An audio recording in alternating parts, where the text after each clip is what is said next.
Picture this. A curly-haired kid in cargo shorts, playing video games during a multi-million-dollar pitch meeting. This isn't a scene from a comedy movie. This was Sam Bankman Fried, the so-called king of crypto. He was the altruistic billionaire who was going to change the world with his crypto exchange, FTX. He graced the covers of Forbes and Fortune, hobnobbed with celebrities like Tom Brady and Gisele Bündchen, and had politicians eating out of his hand. FTX wasn't just another crypto platform. It was a revolution. It promised a safe, easy way for everyday people to get into the digital currency game. Billions of dollars poured in. The FTX logo was everywhere on stadiums, on Formula One cars, even on Super Bowl ads. Sam, or SBF, as everyone called him, was the face of a new, friendlier, more trustworthy crypto world. He lived in a lavish penthouse in the Bahamas with his inner circle, all while preaching the philosophy of effective altruism, making billions just to give it all away. It was a story almost too good to be true, and as we all know now, it was. The first crack in this perfect facade appeared in early November 2022.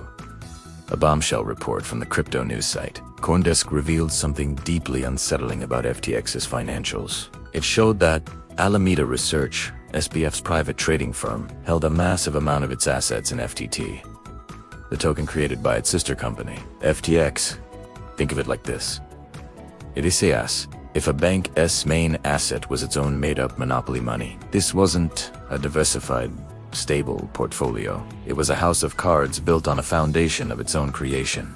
This revelation sent shockwaves through the crypto community. The CEO of a rival exchange publicly announced he was selling off all his company's FTT holdings. Citing the report, this was like yelling fire in a crowded theater. Panic erupted. FTT's price plummeted, and a digital bank run began. Customers rushed to pull their money out of FTX, but the platform couldn't keep up. Withdrawals were halted. The message was clear. The money wasn't there. In a matter of days, the entire empire crumbled. The story that had been so carefully crafted by SBF and his team unraveled with breathtaking speed. The company that was valued at $32 billion was suddenly worthless. On November 11, 2022, FTX Alameda Research and over 100 affiliated companies filed for Chapter 11 bankruptcy. SBF resigned as CEO. The crypto messiah had fallen. The aftermath was a scene of pure chaos.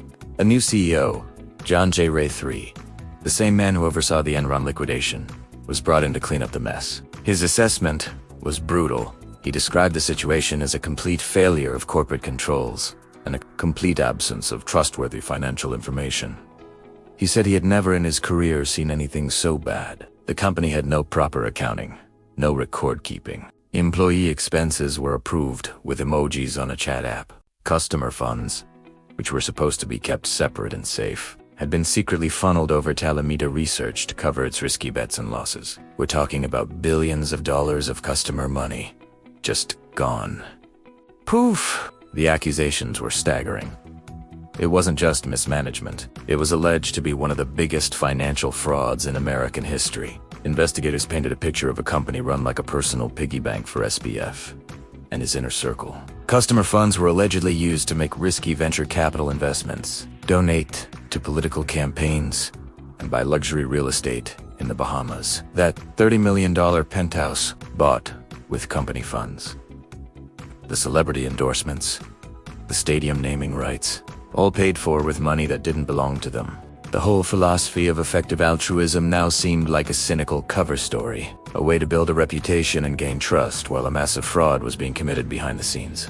The promises of changing the world were buried under a mountain of debt and deceit. For the millions of customers who had trusted FTX, this was a devastating betrayal. People lost their life savings, their retirement funds, their dreams. The stories were heartbreaking.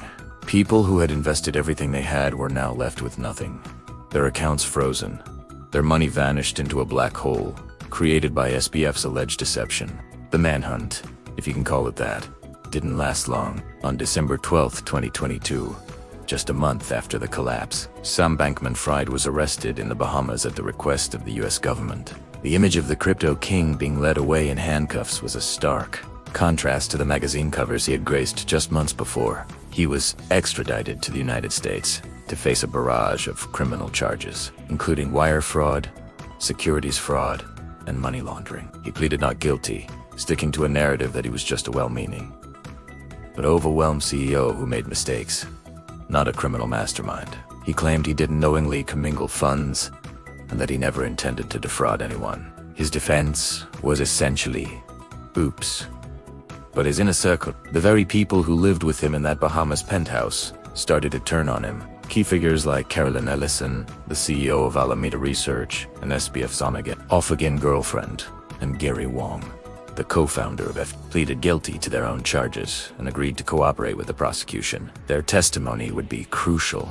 They were the ones who knew exactly how the system worked, who gave the orders, and where the money went. The stage was set for a legal showdown of epic proportions. The trial of Sam Bankman Fried began in October 2023, and it was the legal drama everyone had been waiting for. The prosecution laid out a simple but damning case. SBF had built a lie. He had intentionally stolen customer money to enrich himself and prop up his failing hedge fund. The star witnesses were his former friends and colleagues. Caroline Ellison took the stand and, in a quiet voice, told the jury that Sam had directed her to commit crimes. She testified that they had taken about $14 billion from FTX customers, and that SBF believed the rules didn't apply to him. Gary Wong backed this up, testifying that SBF had directed him to write the code that allowed Alameda to have a virtually unlimited line of credit on FTX using customer funds. It was a backdoor that gave Alameda special privileges no one else had. In contrast, SBF's defense tried to portray him as a nerdy, socially awkward math genius who was out of his depth, a well-intentioned but disorganized leader who trusted the wrong people. When SBF himself took the stand, it was a high-stakes gauntlet. He tried to explain away the missing billions with complex, jargon-filled answers, often deflecting blame and claiming ignorance about the specifics. But under cross-examination, his carefully constructed narrative began to fall apart. He admitted to a number of small mistakes and a number of large mistakes, but repeatedly denied any criminal intent. The prosecution was relentless, painting him as a liar who knew exactly what he was doing. After a month of testimony, the jury didn't need much time to deliberate. In just a few hours, they returned with their verdict: guilty on all 7 counts. The kid in the cargo shorts, the supposed savior of crypto, was now a convicted felon. The verdict was a resounding victory for the prosecution and a moment of justice for the millions of victims. In March 2024, the judge handed down the sentence: 25 years in prison. The judge stated that SBF knew what he was doing was wrong, that he was driven by ambition and a desire for political influence, and that he showed a shocking lack of remorse for his actions. The 25-year sentence sent a powerful message to the entire crypto industry. The Wild West days are over. You can't just play with other people's money and expect to get away with it.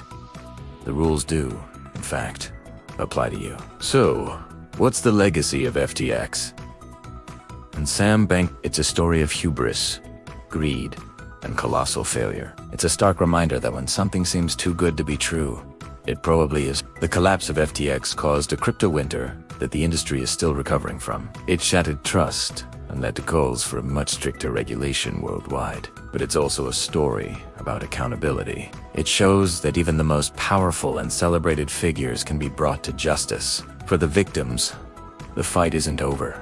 The bankruptcy process is slowly working to recover assets and hopefully return some of the lost funds.